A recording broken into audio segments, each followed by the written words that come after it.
Welcome to the HCI family of podcasts. We're your source for personal, professional, and organizational growth and development. We share our own original research, explore industry trends, and interview executives and thought leaders from across the globe. Join us for practitioner-oriented content around all things leadership, HR, talent management, organizational development, and change management. Maximize your personal and organizational potential with the HCI family of podcasts.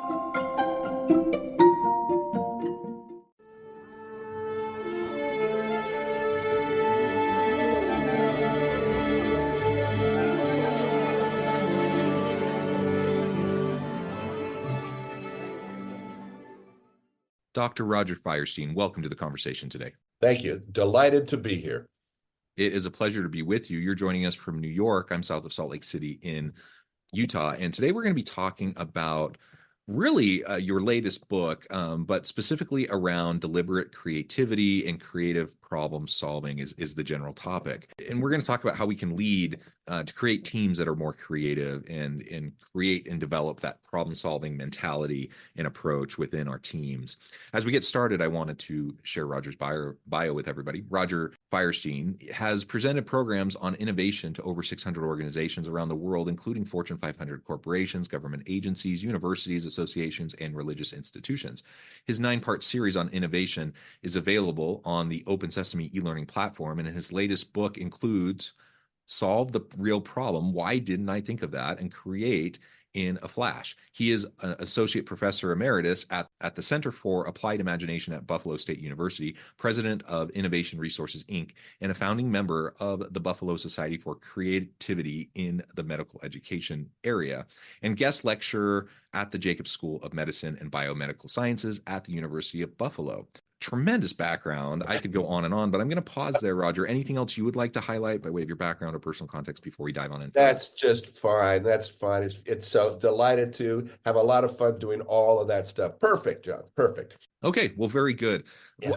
Why don't we start off, if you could just kind of frame up for us, whenever I'm talking to an author who's written books or a book, that's a labor of love. It's a hard thing to do. Yes, it is. Why this book? Why now? What if you were to distill like the main core of like why this is so important? What would that be?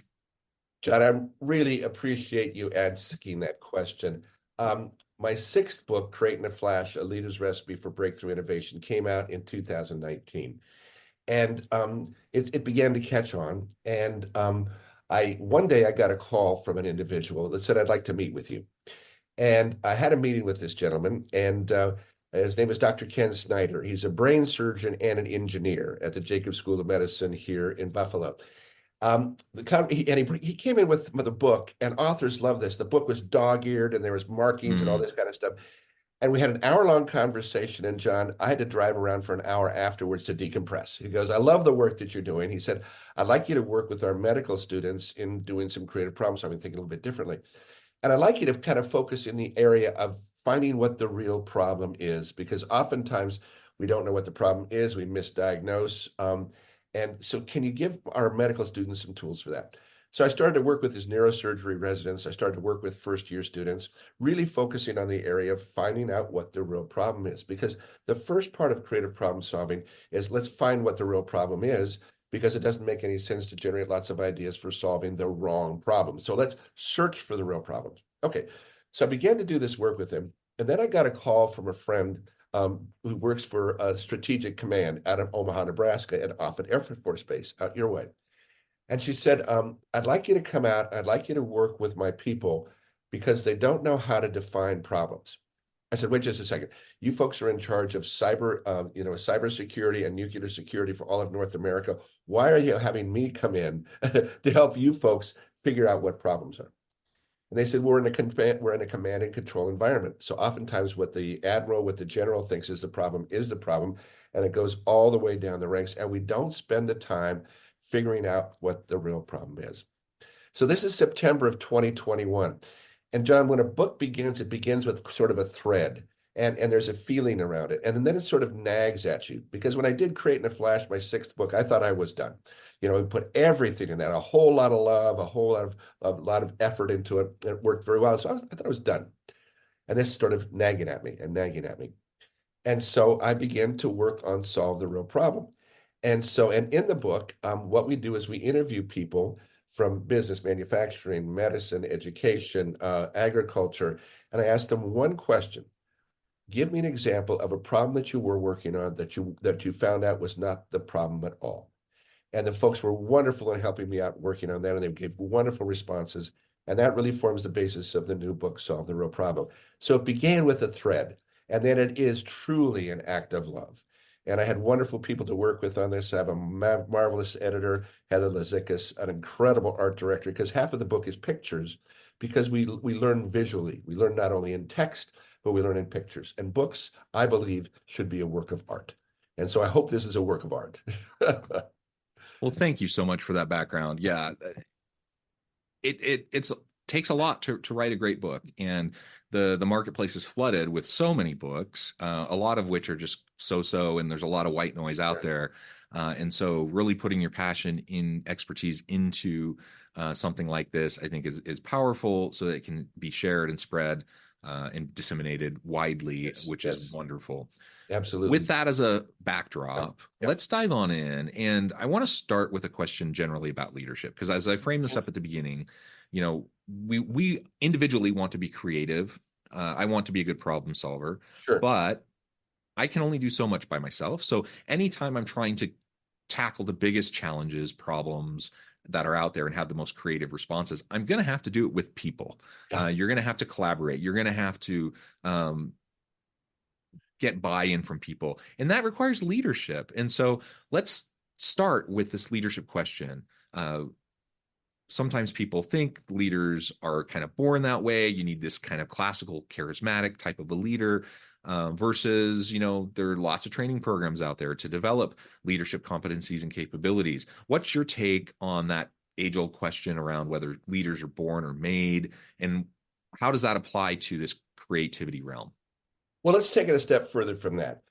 Between leaders and born or raised, but also the question comes, is creativity innate in people? And are we born creative or are we not born creative? So let me take that angle if we could. And so where we come from is that we're all creative and we create in different and valuable ways. Being creative is what makes us human. And some of us prefer to come up with ideas that are totally outside the box. Others of us prefer to create ideas that create more incremental improvement. The myth around creativity, and also the myth around leadership as well, let me go about the myth around creativity, is if you ask someone if they're creative, 9 times out of 10, they say they're not. If you ask first graders if they're creative, all the hands up. If you ask third graders, are you creative? All their hands go up. By the time we get to about the fifth grade, people say, well, I'm not creative, because what they mistake creativity from is the arts. So when people say, well, what do you do? I said, well, I'm a creativity consultant. I get answers like, oh, is that basket weaving, or are you an artist? But when I change the conversation just a little bit and I say, well, I'm an innovation consultant, people say, oh, we love innovation. We love innovation. Okay. So people are not so sure about this creativity thing, but they are more sure about this innovation thing. So we're all creative and we create in different and valuable ways. So maybe you haven't invented a personal computer, or maybe you haven't done a great work of art, but have you found a way to make the leftovers in your refrigerator better? Have you found a way to help the people in your neighborhood feel better? Have you found a new way to put your kids to sleep at night? Have you found a new way to tell someone that you love them? That's creativity, and that's where we come from.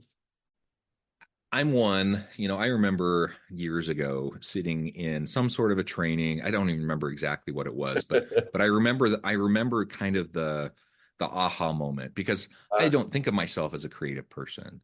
I like you said, that's reserved for people who are like writing songs or right. painting pictures or whatever, right? Yeah. And whatever the specific context was of this kind of training, the speaker was talking and essentially shared what you just shared. Yeah. And I had that aha moment where I'm like, oh, maybe I need to take a broader look at this. And then all of Yes. a sudden I started to do some self-reflection and to analyze. I'm like, oh, well, wait a minute. I write a lot. That's Yeah. certainly creativity. While I'm not like super athletic, I love sports. While I'm not like the best musician in the world, I love music. I love to sing. I love to, dabble on the guitar, stuff like that. I'm not the best ever. I'm not going to win awards for it, but it's something I enjoy, and it's an emotional outlet, right? And as I started to unpack that, I started to recognize, oh, there's actually, I have a lot of creativity in me. And then I started to see that others around me had a lot of creativity in them. And it's not just the what we tend to tag as the creative types. A We big say, oh, C this person's creativity. Yeah, creative. exactly. This person's an artist. I'm like, no, like everyone has that capacity. You Yes. think about when we're children, everyone is Yes. creative. They have Yes. imaginary friends, they're making up games, they're whatever. Like it's just part of being human. And it Yes. in some ways kind of gets beaten out of us. It We does. get socialized away from this creativity as we kind of conform with societal norms and organizational norms, etc. And so as a leader, one of the great things we can do is remind our people of their capacities and their creativity and what they have inside of them, and help to draw that out from them, help them Mhm. feel safe to Right. share. And it is intimate. It is, you have to be vulnerable to share the innermost kind of creative juices that are within you. And so if you have a toxic workplace environment, guess what, you're probably not going to get much creativity out of anybody.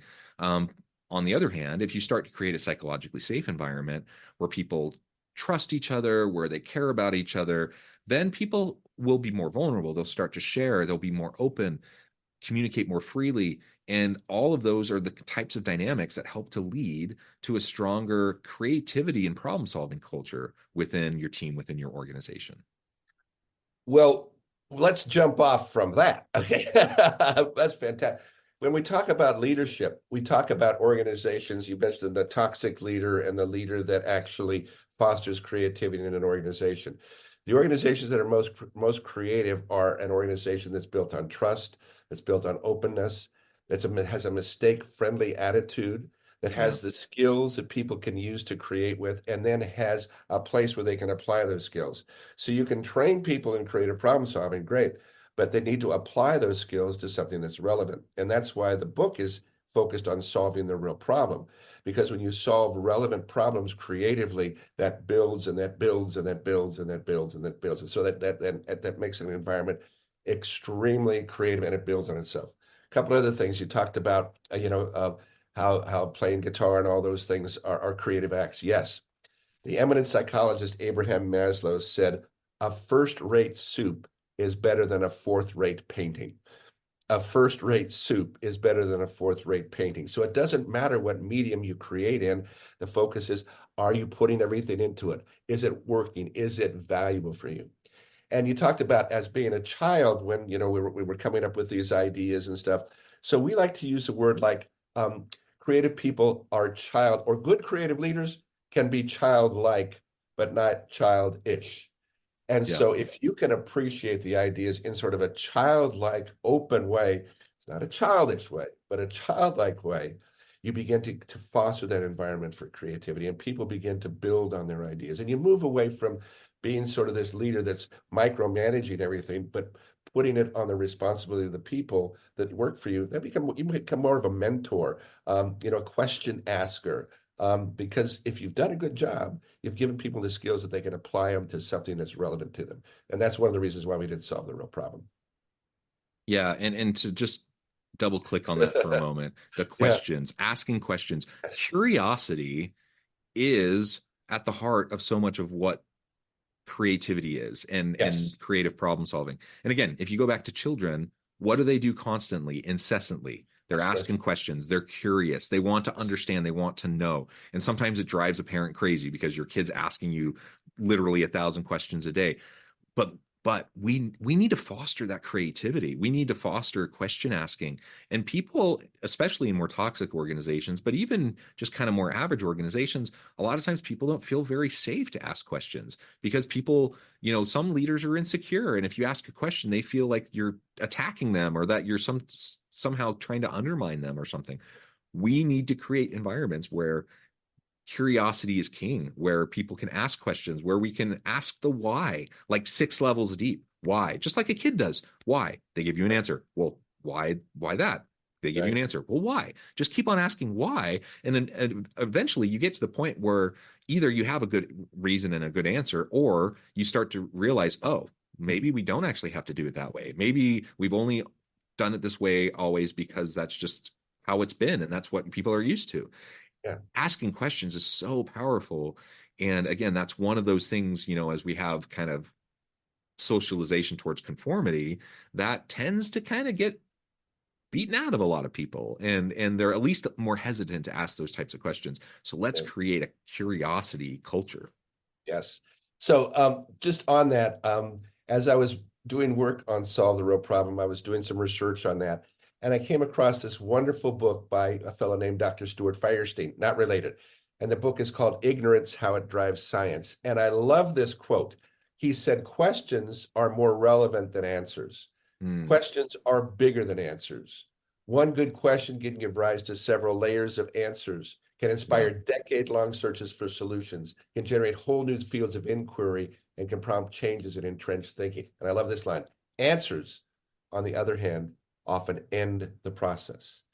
Hmm. Answers, on the other hand, often end the process. And when we talk about asking questions, we ask creative questions. We can talk about those in just a little bit. But one of the things that happens is the problem that we see is the problem that we solve. So back to your point earlier, the key is to see more problems to solve. Now, let's be clear here about what a problem is. Problem is not necessarily a bad thing. A problem is a gap from where we are to where you want to be. And J.P. Guilford, the eminent psychologist, said that solving problems is what helps us grow intellectually. So we solve problems and we grow. I mean, as you're growing, you solve problems and you grow. It's not a bad thing, just a gap from where we are to where we want to be. So, yeah. Yeah, absolutely. Very good. All right. So tell us a little bit more about your Sure. approach to problem solving, creative problem solving, and the kind of the framework and how it works. Be delighted to. So the work that I do is based on about 70 years of research and practice. It originated by the work with Alex Osborne, who is the O in the advertising agency BBDO in Buffalo, New York, which is why I live here now. He invented the brainstorming technique, which is generating lots and lots of ideas, and there's specific guidelines around brainstorming. Let's be very clear here. I'm going to talk with you about a process, but the process has boundaries to it. It has guidelines. It's not just Yeah. willy-nilly. Yeah. And one of the things that oftentimes happens is a brainstorm gets a bad name because people haven't been trained in it. They don't execute it properly. There are specific guidelines to follow when you're brainstorming. But brainstorming is a technique for coming up with ideas. And a technique Osborne found wasn't enough. So we built it into a process. And it's called creative problem solving. And we've evolved that process over the years. So basically, there's 4 steps. First, clarify the problem, generate ideas, develop solutions, and then plan for action. Clarifying the problem is what happens, and what drives this process is you diverge out, come up with lots and lots of ideas or concepts, then you come in and pick the best ones. You got to look at everything out there, pick the best stuff, choose that. So first thing you do, identify a goal you want to work on. What do you want to do in any aspect of your life?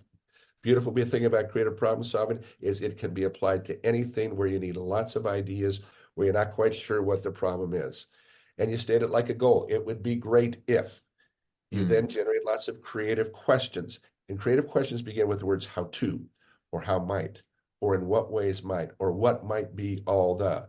And those questions open your brain up to begin to look for ideas for solving the problem. They don't shut you down. They're what might be all that. So first thing we do is we generate a whole bunch of creative questions. People are oftentimes very uncomfortable with this because they've been taught that the problem that you see is the problem that you solve. You have one problem and you solve it. No, no, no, no, no. We come up with a bunch of creative questions and we choose the best creative question to work on. Once we've done that, we generate lots of ideas for that. We select the best ideas in idea generation. We refine those ideas, and then we develop an action plan. It's a natural process. It's not willy-nilly. It follows a procedure. And the thing about that, within that, though, there is so much room for flexibility. All we're going to do right now is generate creative questions. Now we'll pick the best ones. All we're going to do right now is generate ideas, and we'll pick the best ones. Um, and so that's the nature of the process. So clarify the problem, generate ideas, develop solutions, put together an action plan. yeah, excellent. And we've all been there where we've been in meetings where they say, "Okay, let's brainstorm." Oh God, Um, and at least for me, like 99% of the time that someone says, "Let's brainstorm," it's not actually like the methodology of brainstorming. no, no. Um, Yeah, which then gives it a bad name, right? right. And there's a lot of articles out there that give it a bad name, but they haven't trained people in it. I mean, just think about this. I mean, would you and they just read the instructions. They read the instructions and then try and solve it. Well, could you learn to ride a bicycle by just reading the instructions? Of course not. You need to be trained on it. And so what we do when we do a brainstorming session or an idea generating session, we warm up. We give people something fun to work on, like, how to improve a Mm. bathtub, or zany stuff like how to get an elephant out of a refrigerator, fun stuff like that. Gets the group warmed up, gets them laughing. Then we work on the challenge at hand. So, yeah. Yeah, excellent, excellent. Okay, so let's talk a little bit more now about how to generate this problem solving mindset, this creativity driven problem solving mindset. You identify four different types of mindsets. Can you go into that for us? Yes. So in Solve the Real Problem, as I mentioned earlier, I interviewed people from a variety of walks of life, and I asked them one question, okay? Tell me a story about your life or your work when you thought the problem that you were working on was not the problem at all. They gave me all these wonderful answers. And then these answers fell into sort of four mindsets, and they overlap a bit, but here's a predominant theme. The first mindset is challenge your assumptions. I'll go into each one of those. Next one is get an outside perspective. The next one is see the big picture. The next one is look for all of the details. So challenge your assumptions. When you use the word assume, the definition of it is assumed to be the case without relevant knowledge. So when you assume something, you really are making a decision based on little or no evidence. So challenge your assumptions, first thing, okay? Get an outside perspective. This is a really cool one because oftentimes when I go to work in organizations and I work with groups, they'll say on a technical problem, they'll say, well, we need to have all the technical experts on this. And I'll say, now, wait just a second. If the technical experts haven't solved this, why have more technical experts on this? Because they have the same knowledge that these other folks do. And that's why it's important to bring in people from a different perspective, bring in people that don't know what can't be done. And we do that in one of our products called a breakthrough lab, where we actually have people come in that are trained in creative problem solving, generate ideas on a client's challenge, and then leave, okay? Because they provide that fresh perspective. And in any of our businesses, the best way to get a new idea is to talk to people that aren't in your business. So challenge your assumptions, get an outside perspective, see the big picture. Oftentimes people get so into the details that they don't see the overall picture, what they're trying to solve at all, okay? So zoom out. Okay, what's the problem we really want to solve here? What's the big picture? The opposite of that then is look at all the details. And so, so the thing behind that is just pause, consider all the information first, and then begin to generate some creative questions around that. We use the word see the big picture and look for all of the details as sort of a visual example because it helps you to kind of see the big picture. Okay, I'm going to look up here, look for all the details. I'm going to look right here. But you need to have both. The key is to not get too mired in the details that you don't see the big picture. But knowing that those assumptions are out there, you can use those assumptions to help you to generate more creative questions, more insights about what the real issue is. Well, Roger, I note the time. We've only just barely scratched the surface here. Let's There's talk more. so much more, but I know I need to let you go here soon and get on with your busy day. And thankfully, you have a book, so people can go to it and learn more and get in touch with you and learn more. Before we wrap things up, I wanted to give you a chance to share with the audience how they can connect with you, find out more about your work, your team, where they can find your book, how they can get in touch, and then give us the final word on the topic for today. Yeah, so the book is called Solve the Real Problem, and it's called because what you think is the problem is usually not the problem.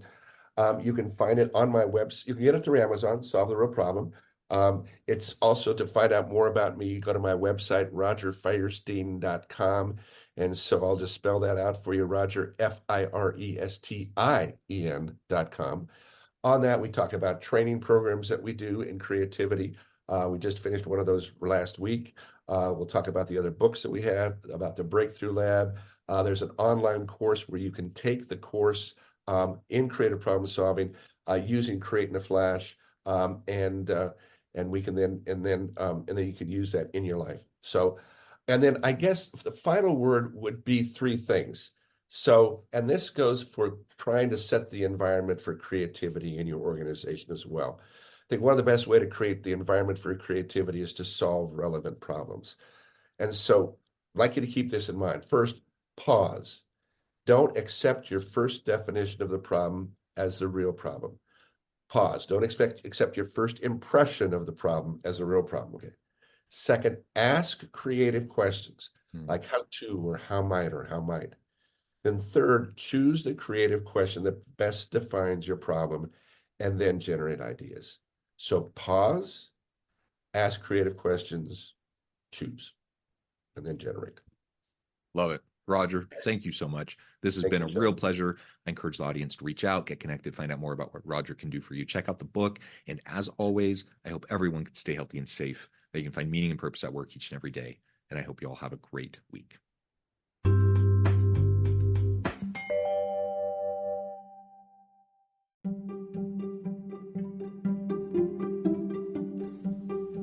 Thanks for joining us for this episode of the podcast.